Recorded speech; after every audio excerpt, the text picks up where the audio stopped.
à toutes et à tous, le décryptage Sud Télévision. Le 27 février 1990, on était à quelques heures de la clôture de la conférence nationale des forces vives, conférence qui a permis d'ailleurs au Bénin d'adopter une nouvelle constitution, également adopter l'ère du renouveau démocratique et prendre d'autres résolutions pour sortir le pays du chaos, de la crise économique, politique et sociale que le pays traversait. Et bien sûr, entre 80 et 90, cette conférence a inspiré plusieurs pays africains. Mais aujourd'hui, quel est l'héritage que la jeune génération, bien sûr, peut tirer de cette conférence, en tout cas les jeunes leaders politiques que nous avons, qui constituent la relève aujourd'hui? Quelle, et bien sûr, leçon peut-on tirer de ces moments, de ces virages historiques dans la vie politique du Bénin pour l'avenir du pays? Pour en parler, nous sommes avec un jeune cadre politique également, un jeune leader politique. Il fait partie des membres fondateurs de l'Union progressiste. Sur ce plateau, nous avons M. Casimir Sobedi, c'est bien cela. Et c'est lui qui va faire le débat avec nous. M. Casimir, bonsoir. Bonsoir, cher journaliste. Merci d'avoir accepté notre invitation. C'est moi qui vous remercie. Installez-vous. Merci beaucoup. Alors, M. Casimir Sobedi, membre fondateur de l'Union progressiste, responsable des jeunes, d'ailleurs dans cette formation, dans le département du Koufo et actuel directeur commercial à la compagnie béninoise des textiles CBT. C'est bien ça, oui, bien sûr. Alors, merci d'avoir accepté notre invitation. Et puisque ce qui nous intéresse aujourd'hui, c'est bien de savoir 30 ans de la conférence nationale, quel héritage pour la jeune génération? L'histoire, parfois, est oubliée quand vous interrogez les jeunes, que ce soit les écoliers, et même parfois des étudiants, sur la conférence nationale. Il y en a qui n'en savent pas du tout grande chose. Monsieur Sobedi, c'est bien cela. Bien sûr. Puisque vous êtes avec nous, qu'est-ce que vous retenez de cette conférence-là? De cette conférence, je retiens beaucoup de choses. Je crois que j'étais tout petit quand ça s'est déroulé. Et aujourd'hui, nous pouvons être fiers de ce que le Bénin est passé par cette étape pour pouvoir entrer dans l'ère de la démocratie. Et aujourd'hui, nous pouvons être fiers de ce que le Bénin est passé par cette conférence nationale à travers ces élites, ces forces vives qui ont réfléchi pendant une dizaine de jours durant pour pouvoir nous proposer des solutions de sortie de crise que le pays connaissait pendant cette période-là. Et si il vous demandait de nous d'évoquer quelques conclusions de cette conférence? La plus grande conclusion que moi je note, d'abord, c'est le fait que cette conférence nationale a accouché de la démocratie. D'abord, il faut noter que au cours de cette conférence nationale, on ne pouvait pas s'attendre à ce que nous puissions découvrir ou bien obtenir des résultats aussi importants. Nous avons quitté, disons, le parti unique et nous sommes tombés dans le multipartisme, bien sûr intégral. Tout à fait. On aurait pu encadrer ce multipartisme, mais cela nous a permis donc de faire quelques pas vers la démocratie. Et aujourd'hui, je note aussi, disons, la création des institutions de la République qui fonctionnent tant bien que mal et qui nous ont permis d'avoir une certaine stabilité politique au niveau de notre pays depuis 1990 jusqu'à nos jours. Je note aussi la constitution du 11 décembre 1990 qui a été adoptée au cours de cette conférence nationale. Constitution révisée dernièrement. Révisée dernièrement pour pouvoir, disons, coller un peu aux exigences de notre temps.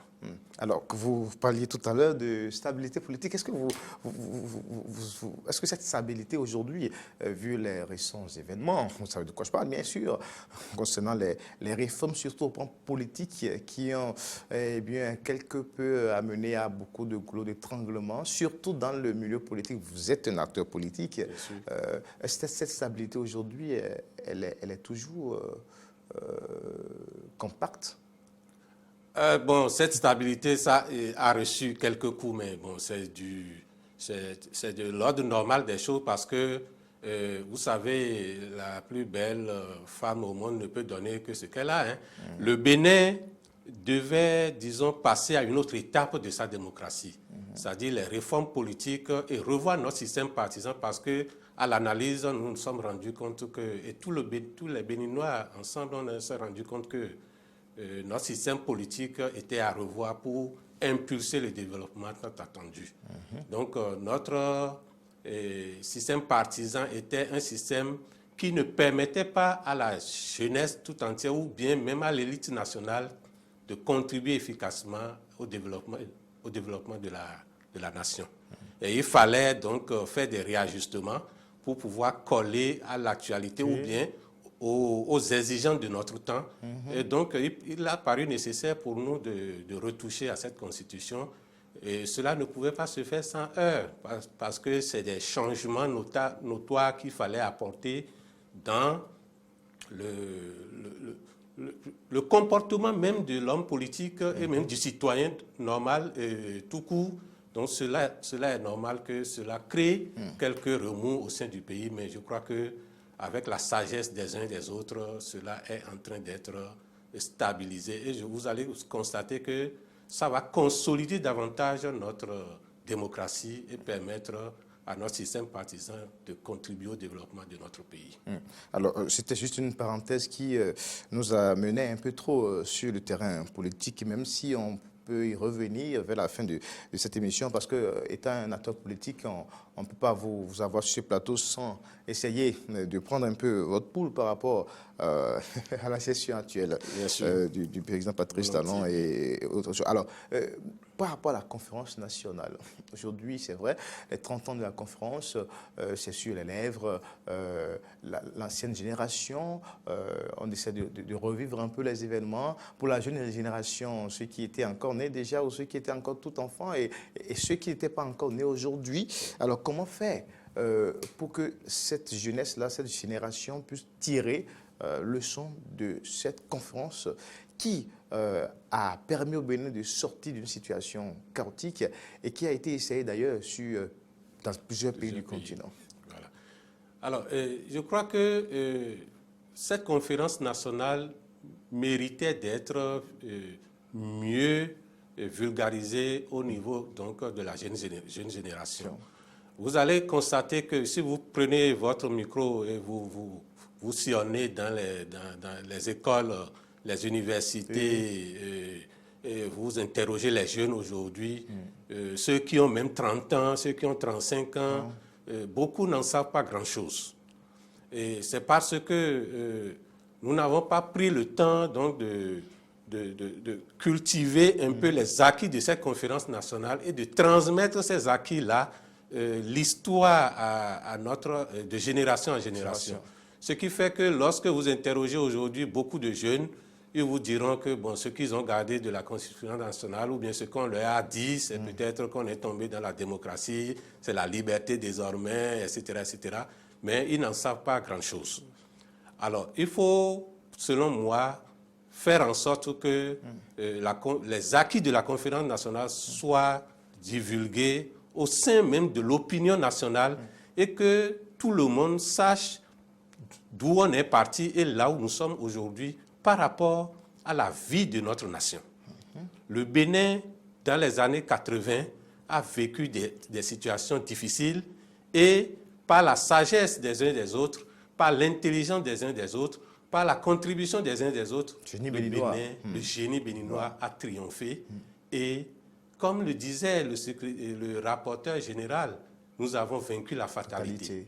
C'est dire que nous étions vraiment dans le chaos et ce génie béninois a trouvé, disons, un moyen pacifique de changer les choses, le régime, de passer d'un régime marxiste, léniniste à un régime démocratique sans trop de violence. Moi, j'étais trop petit, mais j'avais retenu mon souffle quand j'étais aux côtés de mon papa, accroché à notre poste radio. Et je vous assure que ces acquis sont tellement nombreux qu'il fallait quand même trouver des mécanismes pour pouvoir enseigner l'origine même de la conférence nationale, son déroulement, les acteurs qui ont contribué à sa réussite et même, je dirais, les acquis. Les acquis. Surtout lorsque nous parlons de certaines institutions aujourd'hui. Lorsque vous avez suivi le débat qui a eu lieu lors de la révision de la Constitution et tout, il y en a qui en parlaient mais qui ne savent pas d'où cette Constitution est partie. quelles ont été les options qui ont été envisagées jusqu'à ce qu'on en arrive. Et le contexte qui a... Voilà, tout ceci devait être transmis à la nouvelle génération pour que les gens aient l'esprit citoyen, l'esprit de patriotes, le sursaut patriotique, et savoir que le pays, le Bénin, la nation béninoise a traversé des péripéties et ses forces vives se sont retrouvées pour pouvoir trouver des solutions. Et aujourd'hui, face à nos difficultés, ils doivent se rendre compte qu'eux aussi doivent réfléchir pas oublier pour le apporter passé. des solutions. Voilà. Alors, mais la question est quand même, le constat aujourd'hui, c'est quand même assez surprenant que 30 ans après, qu'on se pose encore des questions, que les jeunes n'en savent pas grand-chose de la conférence nationale. Et c'est vraiment étonnant qu'à l'université, à 30 ans, 35 ans, qu'on est incapable de citer un acteur, par exemple, de la conférence nationale. Et c'est vraiment dommage. Mais pourtant, nous avons des centres d'éducation dans le pays, nous avons des chercheurs en histoire, on a eu des régimes successifs qui ont eu à développer des politiques au niveau de l'enseignement, de l'éducation, de la culture, la conservation de nos valeurs traditionnelles et autres. Alors, comment se fait-il que sur 30 ans, on n'a pas pu penser à la chose? Et même l'hôtel qui est resté, quand même, le cadre physique et qui rappelle la conférence, à un moment donné, a été complètement abandonné. Et heureusement d'ailleurs que le régime au pouvoir est en train de prendre d'autres dispositions pour sa rénovation et autres. Comment peut-on expliquer Bon, je crois que les options qui ont été prises lors de la conférence nationale nous ont très vite, disons, orientés vers, disons, la politique, disons, à l'extrême. Et au point où vous allez constater que juste après la conférence nationale, il fallait régler des problèmes économiques, il fallait régler les problèmes sociaux. Et donc, c'est ça qui a tourné la tête à beaucoup de dirigeants, en tout cas ceux des premières heures. Et très vite, le temps de repenser à la chose et de voir quels sont les acquis qu'il fallait sauvegarder et comment perpétuer ces acquis-là, alors vous avez constaté que le régime a changé de main et le président Mathieu Kérékou est revenu au pouvoir. Donc, dans l'esprit de beaucoup de Béninois en ce moment-là, c'est un peu comme s'il n'y avait pas tellement de changements.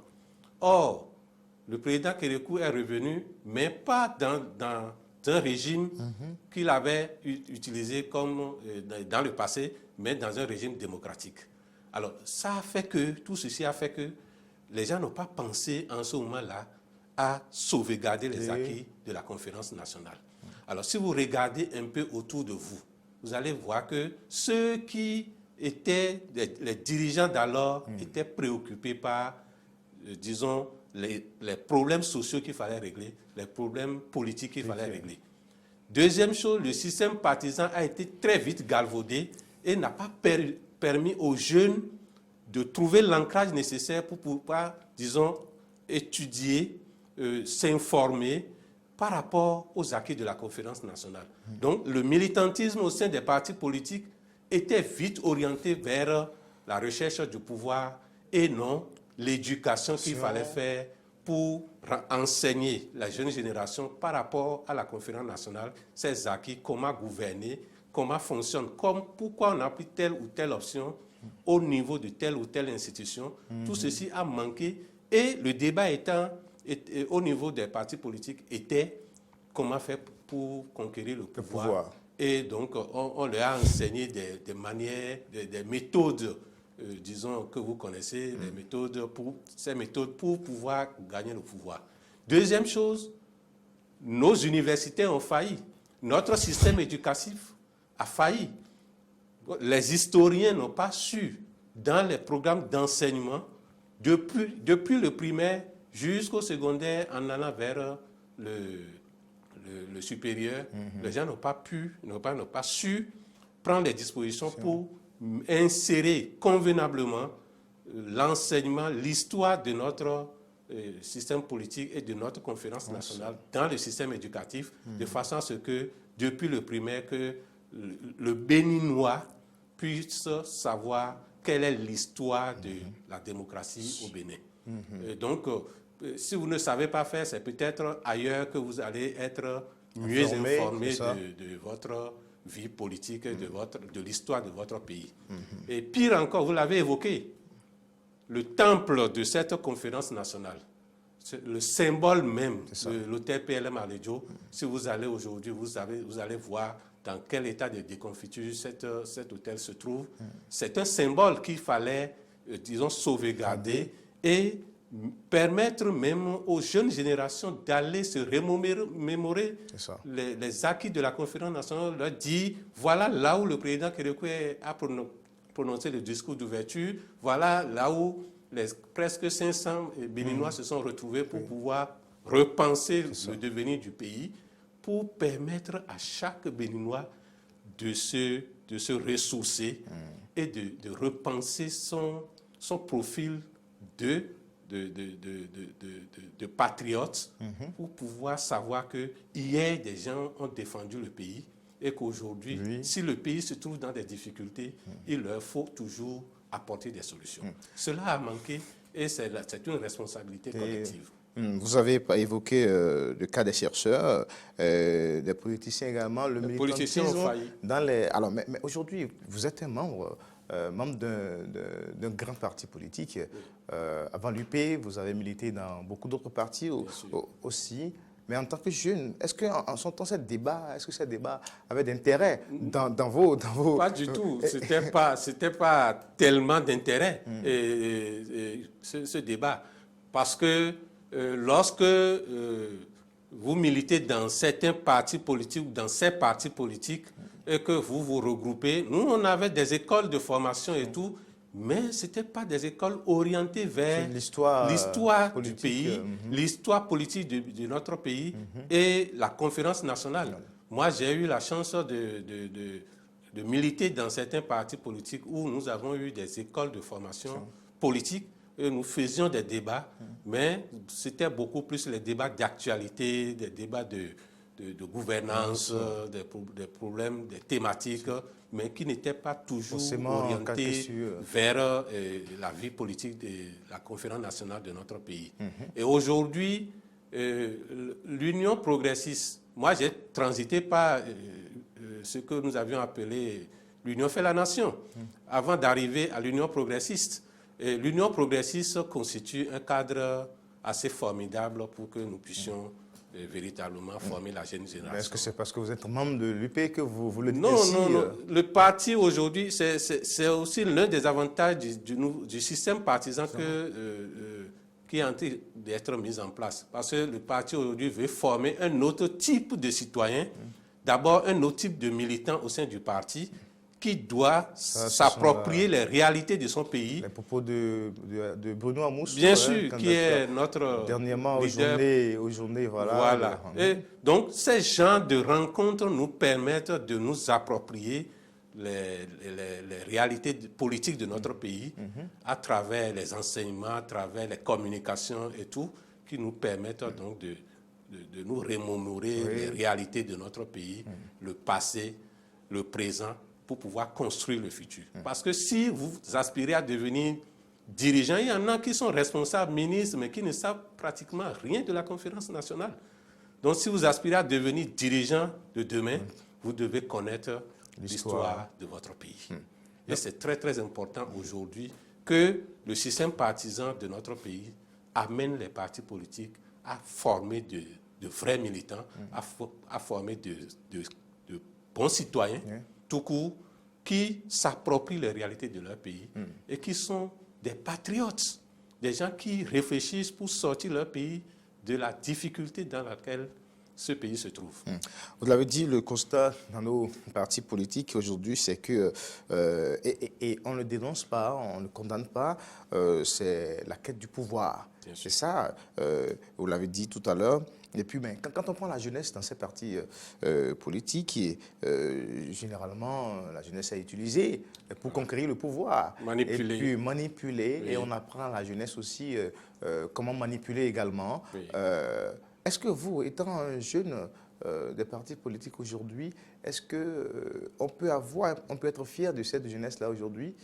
Qu'est-ce qu'il faut faire pour la mener, justement, à mieux hériter de l'histoire politique du passé? Je dirais qu'il faut être fier, mais pas tellement. Je dirais oui et non. Parce que au sein de cette jeunesse, il y a quand même des valeurs. C'est des jeunes entrepreneurs, c'est des jeunes engagés, c'est des jeunes qui réfléchissent. Tout ce qui reste à faire, c'est de leur offrir le cadre nécessaire pour leur permettre de s'approprier de l'histoire de leur pays et donc d'être moulés tel que le système politique lui-même le veut. Sinon, vous allez beau être, disons, engagé, déterminé, tout ça, avoir les valeurs qu'il faut. Si on ne vous met pas dans l'environnement nécessaire, vous n'allez pas pouvoir y arriver. C'est pourquoi, moi, je pense qu'il faut mettre l'accent sur le rôle des partis politiques. C'est-à-dire qu'il faut un système partisan qui permette aux citoyens qui aspirent à diriger ce pays d'être imprégnés des réalités de son pays. Donc, le multipartisme intégral sauvage que nous avons connu avec cette multitude de partis politiques doit être un multipartisme contrôlé, de façon à ce que le citoyen qui aspire à diriger milite dans un parti politique et, à travers ce parti politique, apprenne comment fonctionnent les institutions de la République, quelle est l'histoire de son pays, comment les choses se sont passées et qu'est-ce qu'il faut faire pour améliorer en fonction donc de l'environnement dans lequel il se trouve. C'est comme on le dit souvent, c'est au bout de l'ancienne corde qu'on tisse. Forcément. Mais il faut connaître d'abord. Il faut connaître cette corde-là. Il y en a c'est lorsqu'ils deviennent ministres, c'est lorsqu'ils deviennent DG, c'est lorsqu'ils deviennent responsables qu'ils sont imprégnés, mais ils découvrent des choses. Mais celui-là qui découvre lorsqu'il devient ministre ou bien lorsqu'il devient DG, il ne peut pas avoir les réflexes ou le patriotisme nécessaire qu'il faut pour pouvoir, disons, orienter ses actions vers le développement souhaité. Vous avez parlé du système éducatif également. Bien Comment sûr. faire alors? Est-ce qu'il faut faire des lobbies ou bien... mais aujourd'hui, on a un Conseil national d'éducation aussi qui sait tellement. Voilà, le Conseil national de l'éducation doit pouvoir prendre à bras le corps cette problématique-là et à travers, disons, la révision des programmes d'études, essayer donc de remettre le citoyen béninois au sein, dans les fondamentaux même de notre pays. Faire en sorte que depuis, on peut même commencer par le CM1 ou bien le CE2 par exemple, commencer par enseigner cette affaire-là à nos enfants. Faire en sorte que du primaire jusqu'à l'université, certains pans de la conférence nationale soient enseignés. Et que, comme l'a dit le chef de l'État, j'espère que ça va se faire, que lorsque nous célébrons par exemple la conférence nationale, je crois que c'est la période actuellement, tout à fait. Lorsque nous célébrons la conférence nationale, que cela soit une occasion pour que toutes les forces vives de la nation puissent s'asseoir pour faire le point. Pour faire le point à travers des communications, à travers des colloques, à travers, disons, des rassemblements autour desquels les gens vont mettre le pays sur tapis et essayer donc de voir d'où on est parti, là où nous en sommes et qu'est-ce que nous aspirons devenir plus tard. Et ça permet à chacun de savoir là où orienter ses actions. Donc, moi, je pense que à l'université, les universitaires, les chercheurs, les historiens ont un grand rôle à jouer. Lorsque nous voulons parler de la conférence nationale, ils doivent mettre tous les jeunes ensemble pour leur parler de ce qui s'est passé. Qui sont ceux qui ont joué et quels sont les rôles qu'ils ont joués? Et quels ont été les acquis? Comment nous avons évolué? Quelle était la situation de départ et quelle est la situation d'aujourd'hui? Où est-ce que nous avons trébuché? Quelle est la solution envisagée? C'est ça. Tout ceci permettra à chaque génération de transmettre ses valeurs de façon à ce que chaque citoyen devienne des citoyens modèles ou des citoyens patriotes.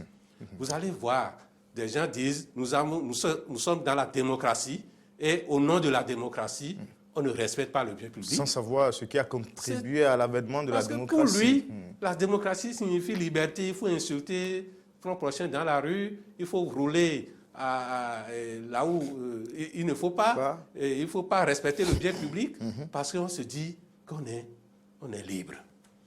Or, si vous interrogez la conférence nationale, vous devez savoir que des gens se sont sacrifiés, des gens ont réfléchi, des gens ont fait des propositions, des gens ont agi de leur vie pour pouvoir en arriver là. Pourquoi la jeune génération ne va pas prendre le relais pour pouvoir transmettre un pays beau comme nous le souhaitons à nos enfants et à nos petits-enfants plus tard? Merci à vous. La jeune génération doit alors prendre le relais sur le passé, donc connaître l'histoire politique avant donc avant de devenir de bons dirigeants demain. Donc il faut revoir le militantisme dans les partis politiques, au sein des partis, les partis ont un rôle à jouer. Et également étendre, bien sûr, dans les programmes d'éducation, dans le système scolaire, étendre, insister sur l'histoire politique de ce pays, notamment sur la conférence nationale. C'est en cela qu'on peut avoir des jeunes bien formés pour mieux diriger le pays. Donc c'est l'héritage alors pour la jeune génération, la conférence nationale est 30 ans après. Merci à vous, M. Casimir Sobidi. Vous êtes un jeune acteur politique, leader politique de l'Union progressiste. Vous êtes également, je l'ai dit à l'entame de cette émission, vous êtes responsable des jeunes dans le département du Koufo et puis actuel directeur commercial de la compagnie béninoise des textiles de l'Okosa. Merci à vous. Merci également à tous nos téléspectateurs qui ont suivi cette émission. Nous aurons le temps de vous revoir, pourquoi pas, sur ce plateau pour d'autres débats, d'autres analyses. Également à vous, téléspectateurs, toujours au rendez-vous pour vous servir, vous aider à mieux comprendre l'actualité. Au revoir et à très bientôt.